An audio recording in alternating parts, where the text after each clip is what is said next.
ए चाचा, अरे गौवा में बड़ा बिजोड़ ना चाहिए बा हो तो चल बेटा तोरे के खुशे कहते चल यारा में दोबारा नाचे कोई गुना music by Nilesh Sharma Ganga studio Arrah सटा पायल बनी खोद हला ढोड़ी कोमर हिलाइल निहार हला चले चले सटा पायल बनी खोद हला ढोड़ी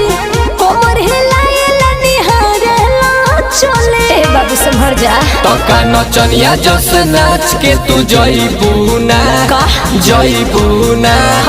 बबुआ के खुश कके जईबू ना अरे यारा में दोबारा नाचे होइबू ना बबुआ के खुश कके जईबू ना बबियारा में दोबारा नाचे होइबू ना ढेर जन बोला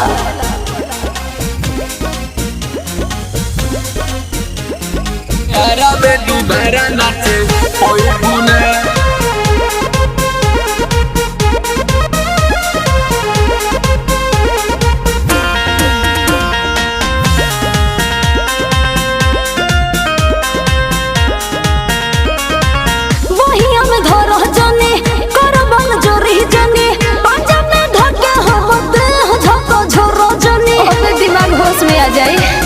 रात भरे आज तोहर के नचाई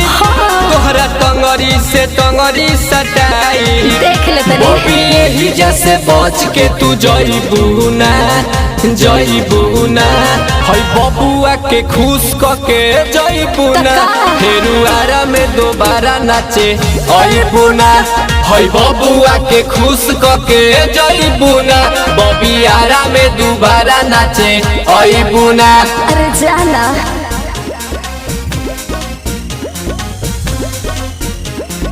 यारा में दोबारा नाचे अईबू ना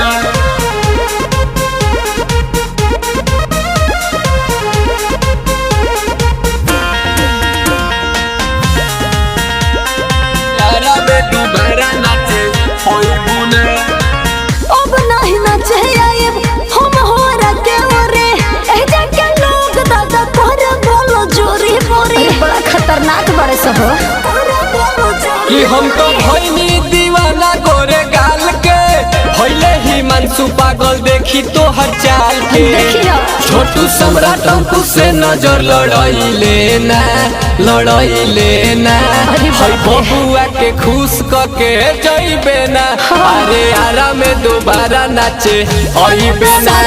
हई बबुआ के खुश कके जइबे ना अरे यारा में दोबारा नाचे अइबे ना